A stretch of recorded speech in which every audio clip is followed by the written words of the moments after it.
India में हर 8 minute में एक ब्रेस्ट कैंसर डायग्नोज होते हैं। लेकिन मैं अगर आपको कहूँ कि अगर आप हर महीने 1 मिनट निकाल के अपना जान बचा सकते हैं।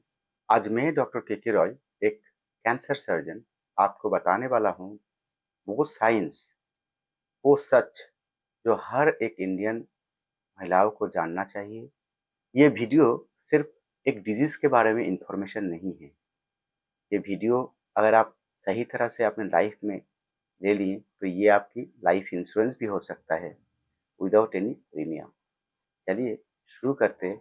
आज हम लोग डिस्कस करेंगे ब्रेस्ट कैंसर के बारे में, जो कि ना इंडिया में नंबर 1 फीमेल कैंसर है, मेनली शहरों में। चलिए शुरू करते हैं। और ये धीरे-धीरे नंबर जो है वो बढ़ते जा रहा है। पूरा वीडियो को हम लोग 6 सेक्शन में डिस्कस करेंगे। अगर आपको प्रिवेंशन के बारे में जानना है, कैसे आप प्रिवेंट कर सकते हैं या फिर अपने लाइफ में क्या-क्या बदलाव ला सकते हैं, तो लास्ट तक ज़रूर रुके रहिएगा, क्योंकि लास्ट में हम लोग डिस्कस करेंगे प्रिवेंशन एंड लाइफ़स्टाइल चेंजेस के बारे में। सेक्शन 1 में हम लोग जानेंगे दुनिया की और इंडिया की स्टैटिस्टिक्स क्या है, मतलब संख्या क्या बोल रहा है। चलिए जान लेते हैं। Indian council of medical research 2023 के डेटा के हिसाब से मोर देन 2 लाख महिला हर साल ब्रेस्ट कैंसर से डायग्नोज होते हैं। एवरेज जो डायग्नोसिस की एज है वो है 46 इयर्स, जो कि ना वेस्टर्न कंट्रीज में ये अप्रोक्सीमेट 60 इयर्स है। 60% जो इनमें महिला है वो यूजुअली लेट स्टेज में पहुंचते हैं, या तो स्टेज 2 में या फिर 3 में या फिर स्टेज 4 में, जहां पर ज़्यादा ऑप्शंस नहीं रहते हैं। लेकिन बात ये है, अगर आप अर्ली ब्रेस्ट कैंसर को डायग्नोज कर लेते हैं तो आपकी लाइफ कंप्लीटली सेव हो सकता है और ये पूरा क्यूर भी हो सकता है। चलिए अब चलते हैं सेक्शन 2 की तरफ, जहाँ पर हम लोग डिस्कस करेंगे why India faces higher risk, मतलब इंडिया की महिलाओं में हायर रिस्क क्यों है ब्रेस्ट कैंसर होने की। जेनेटिक फैक्टर देखा गया है लगभग 10% ही प्ले करते हैं किसी भी कैंसर में।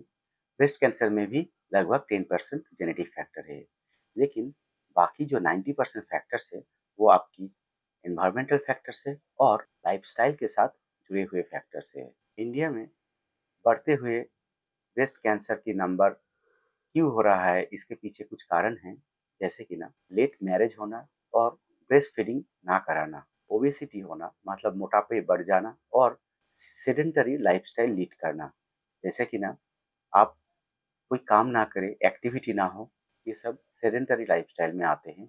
और भी ऑफिस वर्क भी सेडेंटरी लाइफस्टाइल के अंदर ही आते हैं, मतलब आपकी कैलोरी इंटेक ज़्यादा होता है और एक्सपेंस कम होता है।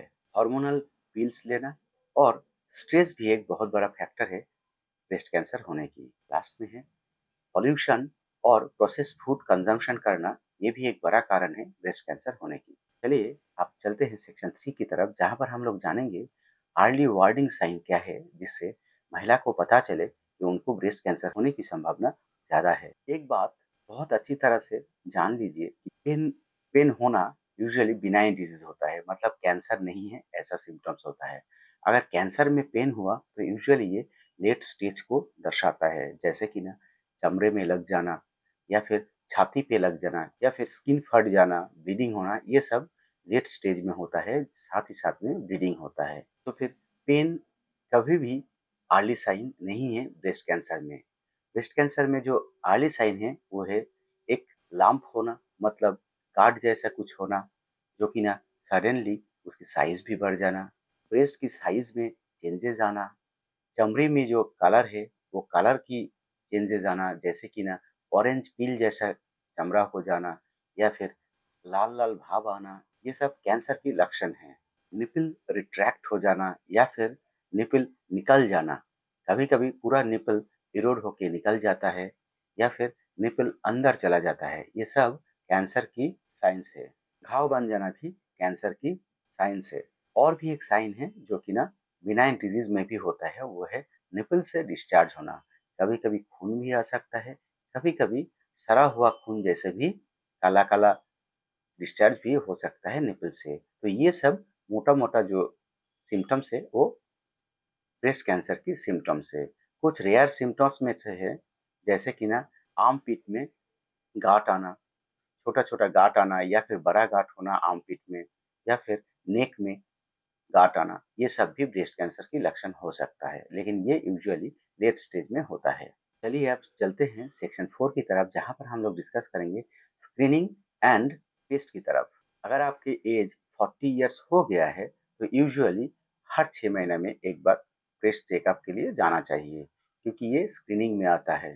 डॉक्टर के पास तब जाना सही है जब आपकी ब्रेस्ट एब्सोल्युटली नॉर्मल हो और आपकी एज 40 साल से ज़्यादा हो। ये रेगुलर स्क्रीनिंग टेस्ट के लिए आप जा सकते हैं। अगर लंप हो गया है तो प्रिवेंशन नहीं होता है, ऑलरेडी डायग्नोज हो जाता है। स्क्रीनिंग टेस्ट के लिए कुछ रिकमेंडेशन है, जैसे कि ना 20 से 40 साल की जो लेडीज है उनको मंथली एक बार सेल्फ ब्रेस्ट एग्जामिनेशन करना होता है और 3 साल में एक बार डॉक्टर को दिखा के एग्जामिनेशन आप करवा सकते हैं। अगर आपकी एज 40 साल से ऊपर है तो ईयरली मैमोग्राफी मस्ट है। अगर आप हाई रिस्क फैमिली में आते हैं, जिनकी फैमिली में ब्रेस्ट कैंसर ऑलरेडी है या फिर बीआरसीए पॉजिटिव फैमिली है, तो एमआरआई ईयरली कराना भी ज़रूरी है। एमआरआई ब्रेस्ट स्टैटिस्टिक्स के हिसाब से अगर ईयरली मैमोग्राफी किया जाए तो ये लगभग 30% मोर्टालिटी रिड्यूस कर देते हैं ब्रेस्ट कैंसर से। चलिए आप चलते हैं सेक्शन 5 की तरफ, जहाँ पर हम लोग डिस्कस करेंगे ट्रीटमेंट एंड सर्वाइवल के बारे में। कैंसर ब्रेस्ट की ट्रीटमेंट दूसरे कैंसर की तरह ही होते हैं, मतलब कैंसर ब्रेस्ट की ट्रीटमेंट भी स्टेज वाइज डिफाइंड है। स्टेज 1 में सर्वाइवल रेट है मोर देन 95%। वहीं पे स्टेज 4 पे ये सर्वाइवल रेट ड्रॉप कर जाता है लेस देन 30% में। तो आप सोच सकते हैं जितना अर्ली डायग्नोसिस होगा, जितना अर्ली ट्रीटमेंट स्टार्ट होगा, उतना ही सर्वाइवल आपकी होने की संभावना ज़्यादा है। ट्रीटमेंट ऑप्शन में आते हैं सर्जरी। सर्जरी में ब्रेस्ट कंजर्वेशन सर्जरी हो सकता है, रिकंस्ट्रक्टिव सर्जरी हो सकता है या फिर मैस्टेक्टोमी, मतलब पूरा ब्रेस्ट निकाल के ऑपरेशन भी हो सकता है। ये डिपेंड करता है पेशेंट की पसंद के ऊपर और डिजीज की स्टेटस के ऊपर और भी बहुत सारे फैक्टर्स के ऊपर ये डिपेंड करता है। नेक्स्ट है केमोथेरेपी या फिर हार्मोनल थेरेपी। नेक्स्ट है इम्यूनोथेरेपी और नेक्स्ट है रेडियोथेरेपी। ये सब कैंसर ब्रेस्ट में ट्रीटमेंट किया जाता है। यूजुअली कैंसर ब्रेस्ट की जो ट्रीटमेंट होता है ये लगभग 5 टू 6 मंथ्स की ड्यूरेशन में होता है। अगर आप इतने देर तक आप देख चुके हैं तो आपका लास्ट जो पॉइंट है, मैंने जो बोला था प्रिवेंशन कैसे करें, लाइफस्टाइल चेंजेस करें, इसके बारे में जानते हैं। कैंसर के अगेंस्ट में अगर बेस्ट कुछ वेपन है, आपकी डेली रूटीन एक्टिविटी में जो जो करना है वो आप नोट कर ले।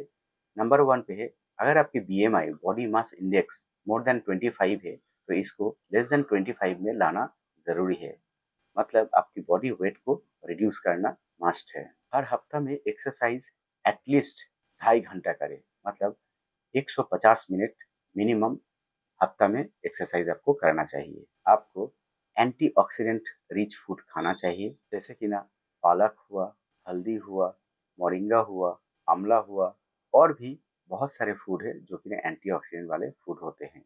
अवॉइड करें अल्कोहल लेना और स्मोकिंग करना। अगर आप अपने बच्चे की ब्रेस्ट फीडिंग कराते हैं तो ये लगभग 40% तक ब्रेस्ट कैंसर की संभावना रिड्यूस कर देते हैं। तो आपने देख लिए सिर्फ लाइफस्टाइल और कुछ डाइटरी चेंजेस करने पे आपकी ब्रेस्ट कैंसर होने की संभावना कम हो सकता है। ब्रेस्ट कैंसर एक सेंटेंस नहीं है, ये एक सेंटेंस में कोमा है। आप रुक कर दोबारा शुरू कर सकते हैं। सबसे बड़ा जो वेपन है वो है अवेयरनेस बढ़ाना और अर्ली डिटेक्शन के लिए स्क्रीनिंग टेस्ट करवाना। मैं हूँ डॉक्टर के रॉय और ये नो योर हेल्थ चैनल। अगर आपको ये इन्फॉर्मेशन अच्छा लगे तो वीडियो को ज़रूर लाइक कीजिएगा, चैनल को सब्सक्राइब कीजिएगा, दोस्तों के साथ, फैमिली मेंबर के साथ और 140 करोड़ लोगों के साथ इन्फॉर्मेशन को ज़रूर शेयर कीजिएगा ताकि सबको ये इन्फॉर्मेशन मिले। अगली बार फिर मिलेंगे हम लोग किसी दूसरे टॉपिक के साथ। तब तक के लिए स्वस्थ रहिए, हैप्पी रहिए। नमस्कार, जय हिंद।